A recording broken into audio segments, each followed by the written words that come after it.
Hello दोस्तों, आज हम हिंदी वर्णमाला के स्वर के विषय में चर्चा करेंगे। आप प्रतियोगी परीक्षाओं में जाते हैं तो वहाँ अक्सर इस तरह के प्रश्न पूछे जाते हैं और आप गलत कर आते हैं। हम कई छोटे छोटे वीडियो के माध्यम से इसे सीखने का प्रयास करेंगे, इसलिए आप लिंक से जुड़े रहें, ज्ञानवर्धन करते रहें। तो सर्वप्रथम लिंक को, वीडियो को सब्सक्राइब कर घंटी बजा दीजिए। तो दोस्तों, हिंदी वर्णमाला की बात करते हैं। भाषा वर्णों से मिलकर बनी है और वर्ण दो प्रकार के होते हैं, स्वर और व्यंजन। यदि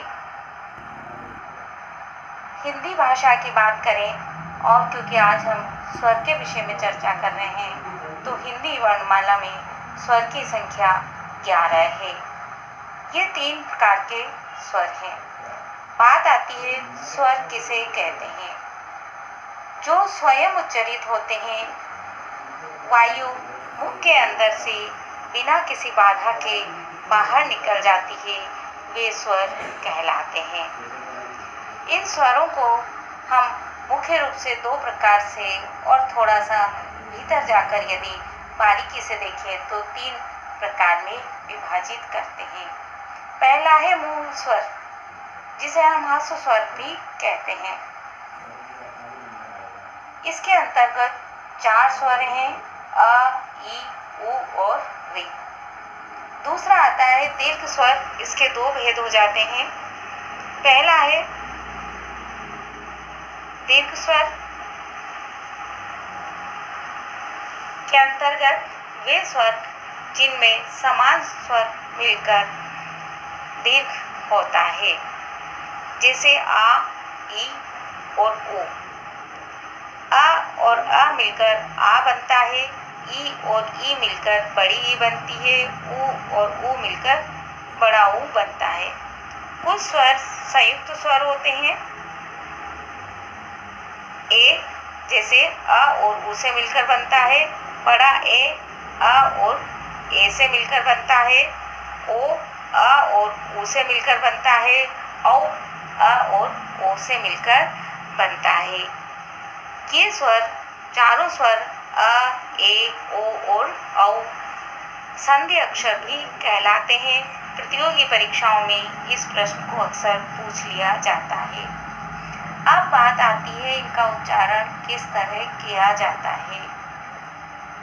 जिह्वा की स्थिति के अनुसार स्वर का उच्चारण स्थान निश्चित होता है। आपको जानकर ताज्जुब होगा, हम जब स्वरों का उच्चारण करते हैं तो हमारे मुख के अंदर विद्यमान कुछ विशेष अंगों का उसमें योगदान होता है, जो कि स्वर का उच्चारण करने में वायु बिना किसी बाधा के अंदर से बाहर निकलती है। इसलिए किस तरह से इनका उच्चारण होता है, यह अलग अलग स्वर के संबंध में हम यहाँ देखने का प्रयास करेंगे। जिह्वा की स्थिति के अनुसार स्वर का उच्चारण जिस प्रकार होता है, उसके अनुसार स्वरों को 3 भागों में विभाजित किया गया है। पहला अग्र, जिसमें जीभ का अगला भाग उठता है। दूसरा मध्य, जिसमें जीभ का मध्य भाग उठता है। और तीसरा पश्चिम, जिसमें जीभ का पिछला भाग उठता है। अब बात आती है अस्वर की। अस्वर किस प्रकार का है? यह ह्रस्व छोटा है, इसकी एक मात्रा मानी गई है, इसे बोलने में कम समय लगता है और ये अर्धविभ्रत स्वर कहलाता है। क्यों? क्योंकि जीभ की स्थिति इस स्वर के उच्चारण में न तो बिल्कुल पीछे रहती है और न बिल्कुल आगे, यह थोड़ा सा ऊपर उठी हुई रहती है। दूसरे स्वर को यदि देखें तो वह स्वर है हमारा आ।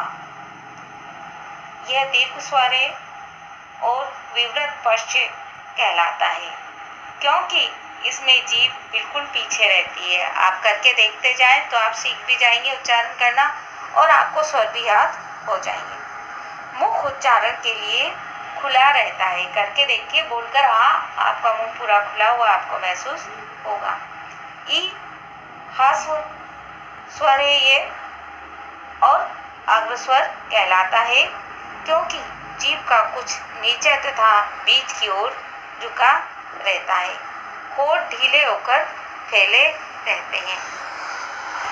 ई जिसे हम दीर्घ बड़ी कहते हैं, ये भी दीर्घ अग्र स्वर कहलाता है क्योंकि जीभ का अग्र भाग ऊपर कठोर तालु के बहुत समीप पहुंच जाता है और ओष्ठ फैले हुए रहते हैं। उच्चारण करके देखिए। ऊ, छोटा ऊ जिसे हम बोलते हैं, यह ह्रस्व स्वर है और पश्चिम वृत्ताकार कहलाता है क्योंकि जीभ का पिछला भाग कंठ की ओर पर्याप्त मात्रा में ऊंचा उठता है तथा आगे मध्य की ओर कुछ कुछ झुका रहता है। ऊ, बड़ा ऊ, यह दीर्घ है और पश्चिम वृत्ताकार कहलाता है। इसके उच्चारण में ओष्ठ काफी बंद तथा गोल हो जाते हैं। अगला स्वर है ए। ये दीर्घ स्वर है, अर्धविवृत स्वर है। जीभ कुछ पीछे की ओर ऊपर उठी हुई रहती है। ए, बड़ा ए जिसे हम बोलते हैं, इसमें उच्चारण शीघ्रता से अ से ए पर आ जाता है। ओ, अर्ध संवृत स्वर कहलाता है। दीर्घ पश्चिम वृत्ताकार भी है क्योंकि इसमें ओष्ठ कुछ गोल हो जाते हैं, परंतु ऊ से, जो बड़ा वाला ऊ है, उससे कुछ कम होते हैं। औ, इसके उच्चारण में शीघ्रता पूर्वक अ से ओ पर आया जाता है।